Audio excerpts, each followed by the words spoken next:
ಎಷ್ಟೋ ಜನರಿಗೆ ಒಂದೇ ಕನಸಿರುತ್ತೆ ಜಾಬ್ ಮಾಡುವಂತ ವ್ಯಕ್ತಿಗಳಿಗೆ ಬೇಗ ಪ್ರಮೋಷನ್ ತಗೊಳ್ಬೇಕು. ಬೇಗ ಪ್ರಮೋಷನ್ ತಗೊಳ್ಳಕ್ಕೆ ಏನ್ ಮಾಡಬೇಕು? ಸೊ ಈ ಕನ್ಫ್ಯೂಷನ್ಸ್ ಇದ್ರೆ, ಕ್ವಶನ್ಸ್ ಇದ್ರೆ ಇವತ್ತಿನ ವಿಡಿಯೋದಲ್ಲಿ 5 ಬೆಸ್ಟ್ ಹ್ಯಾಬಿಟ್ಸ್ ನ ಇವತ್ತಿನ ವಿಡಿಯೋದಲ್ಲಿ ಹೇಳ್ತಾ ಹೋಗ್ತೀನಿ. ನೀವು ಪ್ರಮೋಷನ್ ತಗೊಳ್ಳಕ್ಕೆ ಏನ್ ಮಾಡಬೇಕು ಅಂತ. ಅದಕ್ಕಿಂತ ಮುಂಚೆ ಫಸ್ಟ್ ಟೈಮ್ ನಮ್ಮ ಚಾನಲ್ ನೋಡ್ತಾ ಇದ್ರೆ ಸಬ್ಸ್ಕ್ರೈಬ್ ಮಾಡ್ಕೊಳ್ಳಿ ಅಂಡ್ ವಿಡಿಯೋ ಕೊನೆ ತನಕ ನೋಡಿದ್ರೆ ನಿಮ್ಗೆ ನಿಮ್ಮ ಜಾಬ್ ಅಲ್ಲಿ ಪ್ರಮೋಷನ್ ತಗೊಳ್ಳಕ್ಕೆ ತುಂಬಾ ಹೆಲ್ಪ್ ಆಗುತ್ತೆ. ಒಂದೊಂದೇ ಪಾಯಿಂಟ್ ನೋಡ್ತಾ ಹೋಗೋಣ. ಫಸ್ಟ್ ಪಾಯಿಂಟ್ ಏನು ಅಂತ ಹೇಳಿದ್ರೆ, ನೋಡಿ, ಸಮಯಕ್ಕೆ ಕೆಲಸ ಮುಗಿಸೋದನ್ನ ಪ್ರಾಕ್ಟೀಸ್ ಮಾಡ್ತಾ ಹೋಗಿ. ಸಮಯಕ್ಕೆ ಕೆಲಸ ಅಂದ್ರೆ ಕನ್ಸಿಸ್ಟೆನ್ಸಿ ಆಗಿರಬೇಕು. ಅಂಡ್ ನಿಮ್ಮ ಬಾಸ್ ಏನಿರ್ತಾರೆ, ನಿಮಗೆ ಮ್ಯಾನೇಜರ್ ಅಥವಾ ಬಾಸ್ ಅಂತ ಏನಿರ್ತಾರೆ, ಸೊ ಅವ್ರು ಅನ್ಕೇನು ಒಂದು ಟೈಮ್ ನ ಫಿಕ್ಸ್ ಮಾಡಿರ್ತಾರಲ್ವಾ, ಆ ಟೈಮ್ ಏನ್ ಫಿಕ್ಸ್ ಮಾಡಿರ್ತಾರೆ ಅದಕ್ಕಿಂತ ಮುಂಚೆ, ಅರ್ಧ ಗಂಟೆ ಮುಂಚೆ, 5 ನಿಮಿಷ ಮುಂಚೆ ಆ ಟೈಮಿಗೆ ನೀವು ಕೆಲಸನ ನೀಟಾಗಿ ಡಿಸಿಪ್ಲಿನ್ ಆಗಿ ಮಾಡಿ ಕೊಟ್ರೆ ನಿಮ್ಮ ಮೇಲೆ ಅವರು ಒಂದು ಕಣ್ಣನ್ನು ಇಟ್ಟಿರ್ತಾರೆ. ಸೊ ನೆಕ್ಸ್ಟ್ ಯಾರು ನನ್ನ ಒಂದು ಆಫೀಸ್ ನ ಕಂಪ್ಲೀಟ್ ಆಗಿ ನೋಡ್ಕೊಳ್ಳುವಂಥದ್ದು ಟೈಮ್ ಸೆನ್ಸ್ ಯಾರಿಗಿದೆ, ಸೊ ಯಾರು ರೆಸ್ಪಾನ್ಸಿಬಿಲಿಟಿ ತಗೊಳ್ತಾರೆ, ಯಾರು ಕೆಲಸಕ್ಕೆ ಅರ್ಹರಾಗಿದ್ದಾರೆ ಚೆಕ್ ಮಾಡ್ತಿರ್ತಾರೆ. ಸೊ ನಿಮ್ಗೆ ನೆಕ್ಸ್ಟ್ ಲೆವೆಲ್ ಹೋಗ್ಬೇಕಂತ ಹೇಳಿದ್ರೆ ಕಂಪಲ್ಸರಿ ಅವ್ರು ಕೊಟ್ಟಿರ್ತಕ್ಕಂಥ ಒಂದು ಟೈಮ್ ಪೀರಿಯಡ್ ಏನ್ ಬಾಂಡಿಂಗ್ ಇರುತ್ತೆ ಅದ್ರೊಳಗಡೆ ಕೆಲಸ ಮುಗಿಸೋಕೆ ಟ್ರೈ ಮಾಡಿ. First point. And second point ಏನು ಅಂತ ಹೇಳಿದ್ರೆ ವೆರಿ ಇಂಪಾರ್ಟೆಂಟ್ ಇದೆ, ಬಾಸ್ ಎಕ್ಸ್ಪೆಕ್ಟೇಷನ್ ಅರ್ಥ ಮಾಡ್ಕೊಳ್ಳಿ. ನಿಮ್ಮ ಬಾಸಿಗೆ ಏನ್ ಎಕ್ಸ್ಪೆಕ್ಟೇಷನ್ ಇದೆ, ನಿಮ್ ಎಕ್ಸ್ಪೆಕ್ಟೇಷನ್ ಬೇಕಾಗಿಲ್ಲ. ನೀವ್ ಏನ್ ಮಾಡ್ಬೋದು, ನಿಮ್ಮ ಹತ್ರ ಎಕ್ಸ್ಟ್ರಾ ಟ್ಯಾಲೆಂಟ್ ಇರ್ಬೋದು, whatever it is, but ಬಾಸಿಗೆ ಏನ್ ಬೇಕಾಗತ್ತೆ, ನಿಮಗೆ ಕೆಲಸ ಕೊಟ್ಟರು ಬಾಸ್ ಅಲ್ವಾ, ಬಾಸಿಗೆ ಇಷ್ಟ ಆದ್ರೆ ಸಾಕು, ನೆಕ್ಸ್ಟ್ ಲೆವೆಲ್ 100% ಪ್ರಮೋಷನ್ ಆಗುತ್ತೆ. ಬಾಸ್ ನಿಮ್ಮ ಮೇಲೆ ಏನಿರ್ತಾರಲ್ಲ ಅವರಿಗೆ ಮೆಚ್ಚುವಂತ ಕೆಲಸ ಮಾಡ್ಬೇಕು. ಅವ್ರಿಗೆ ಏನ್ ಎಕ್ಸ್ಪೆಕ್ಟ್ ಇದೆ, ನಿಮ್ಮಲ್ಲಿ ಯಾವ ತರ ಎಕ್ಸ್ಪೆಕ್ಟೇಷನ್ ಇದೆ, ನಿಮ್ಮ ವರ್ಕ್ ಅಲ್ಲಿ ಯಾವ ತರ ಎಕ್ಸ್ಪೆಕ್ಟೇಷನ್ ಇದೆ, ಸೊ ನೆಕ್ಸ್ಟ್ ನೀವು ಯಾವ ತರ ರೆಸ್ಪಾನ್ಸಿಬಿಲಿಟಿ ತಗೊಳ್ತೀರಿ, ಬಾಸಿಗೆ ಏನ್ ಇಷ್ಟ ಆಗುತ್ತೆ ಏನ್ ಇಷ್ಟ ಆಗಲ್ಲ, ನೀವು ಅದನ್ನ ಅಂಡರ್ಸ್ಟ್ಯಾಂಡ್ ಮಾಡ್ಕೊಳ್ಳಿ. ಅವ್ರ ನೇಚರ್ ನ ಅಂಡರ್ಸ್ಟ್ಯಾಂಡ್ ಮಾಡ್ಕೊಂಡ್ರೆ ಡೆಫಿನೆಟ್ಲಿ ಅವ್ರ ಎಕ್ಸ್ಪೆಕ್ಟೇಷನ್ ಫುಲ್ಫಿಲ್ ಮಾಡಿದ್ರೆ ಡೆಫಿನೆಟ್ಲಿ ಅವರ ಒಂದು ಕಣ್ಣ ಒಂದು ಏನಂತ ಹೇಳ್ತೀವಿ, ನಜರ್ ಅಂತ ಹೇಳ್ತೀವಿ ಹಿಂದಿನಲ್ಲಿ, ಅಂದ್ರೆ ಅವ್ರ ಕಣ್ಣಿಗೆ ಬೀಳ್ತೀರಾ, ಡೆಫಿನೆಟ್ಲಿ ಪ್ರಮೋಷನ್ ಅಂತ ಕೊಟ್ರೆ ಇಡೀ ಆಫೀಸ್ ಅಲ್ಲಿ ಇವರಿಗೆ ಕೊಡಬೇಕು ಅನ್ನೋದು ಅವ್ರ ಥಾಟ್ ಅಲ್ಲಿ ಬರುತ್ತೆ.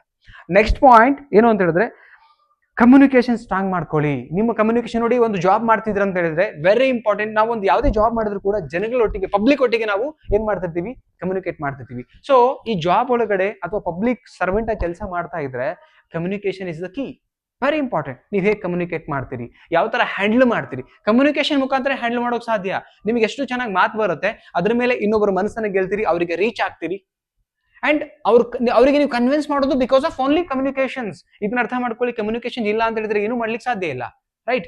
ಉದಾಹರಣೆಗೆ ಒಬ್ಬ ಸೇಲ್ಸ್ ಎಕ್ಸಿಕ್ಯೂಟಿವ್ ನೋಡಿ, ನೀವು ಬೇಕಾದ್ರೆ ಅವನು ಒಂದು ಪ್ರಾಡಕ್ಟ್ ಬಗ್ಗೆ ಎಷ್ಟು ಚೆನ್ನಾಗಿ ಹೇಳ್ತಾನೆ ಅಂತ ಹೇಳಿದ್ರೆ ನೀವು ಕನ್ವಿನ್ಸ್ ಆಗಿ ಹೋಗ್ತೀರಾ, ಬಿಕಾಸ್ ಆಫ್ ಕಮ್ಯುನಿಕೇಶನ್ಸ್. ಒಬ್ಬ ಮನುಷ್ಯನಿಗೆ ನಾವು ರೀಚ್ ಆಗ್ಬೇಕಂದ್ರೆ ಮಾತಿನ ಮುಖಾಂತರ. ಇದನ್ನ ಅರ್ಥ ಮಾಡ್ಕೊಳ್ಳಿ, is very important.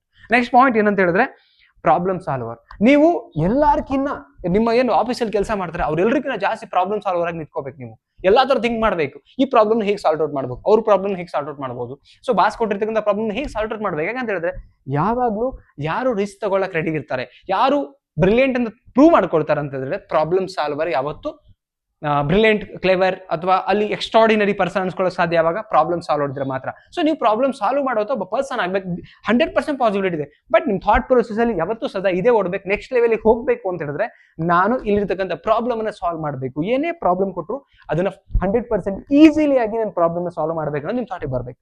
Next point and the last point ಅಂದ್ರೆ ಎಕ್ಸ್ಟ್ರಾ ರೆಸ್ಪಾನ್ಸಿಬಿಲಿಟಿ ತಗೊಳ್ಳುವಂತ ಒಂದು ಮೆಂಟಾಲಿಟಿ ಇರಬೇಕು. ಎಕ್ಸ್ಟ್ರಾ ರೆಸ್ಪಾನ್ಸಿಬಿಲಿಟಿ ಅಂತ ಹೇಳಿದ್ರೆ ಇಡೀ ಆಫೀಸ್ ನಂದು, ನನ್ನ ಬಾಸ್ ಕೊಟ್ಟಿರ್ತಕ್ಕಂಥ ಎಲ್ಲ, ವಹಿಸ್ಕೊಟ್ಟಿರ್ತಕ್ಕಂಥ ಎಲ್ಲಾನು ಕೂಡ ಇದು ನನ್ನು ಅನ್ನೋ ಒಂದು ಮೆಂಟಾಲಿಟಿ ನಿಮ್ಮಲ್ಲಿ ಇರಬೇಕು. ಎಕ್ಸ್ಟ್ರಾ ಜವಾಬ್ದಾರಿ, ಎಕ್ಸ್ಟ್ರಾ ಸಮಯ ತಗೊಳ್ಳೋದು, ಎಲ್ಲರ ಬಗ್ಗೆ ಗಮನ ತಗೊಳ್ಳುವಂಥದ್ದು. ಹೆಂಗೆ ಅಂತ ಹೇಳಿದ್ರೆ ಎಲ್ಲರೂ ಮನಸ್ಸು ನೀವು ಗೆಲ್ಲುವಂತ ಪರ್ಸನ್ ಆಗಬೇಕು. ಅಂಡ್ ಎಕ್ಸ್ಟ್ರಾ ರೆಸ್ಪಾನ್ಸಿಬಿಲಿಟಿ, ರಿಸ್ಕ್ ಏನೇ ಬಂದ್ರು ತಗೊಳ್ತಾ ಇದ್ರೆ, ಇದಿಷ್ಟು ಕ್ವಾಲಿಟೀಸ್ ನ ಡೇ ಟು ಡೇ ಲೈಫ್ ನೀವು ಎವ್ರಿ ಡೇ ರೂಟೀನ್ ನ ಫಾಲೋ ಮಾಡ್ತಾ ಹೋದ್ರೆ one day definitely you will become ಎಂದು ನೀವೇನ್ ಅನ್ಕೊಂಡಿದ್ದೀರಿ ಪ್ರಮೋಷನ್ ಆಗ್ಬೇಕು ಅಂತ ನಿಮ್ಮ ಬಾಸ್ ಡೆಫಿನೆಟ್ಲಿ ಮಾಡೇ ಮಾಡ್ತಾರೆ. ಸ್ನೇಹಿತರೆ, ಈ 5 ಹ್ಯಾಬಿಟ್ಸ್ ಅನ್ನ ಬೆಳೆಸ್ಕೋಬೇಕು, ತುಂಬಾ ಮುಖ್ಯ ಇದೆ ಪ್ರಮೋಷನ್ಗೆ. ನಿಮಗೆ ಏನ್ ಅನಿಸ್ತು ಅದನ್ನ ಕಮೆಂಟ್ ಸೆಕ್ಷನ್ ಅಲ್ಲಿ ಕಮೆಂಟ್ ಮಾಡಿ ತಿಳಿಸಿ.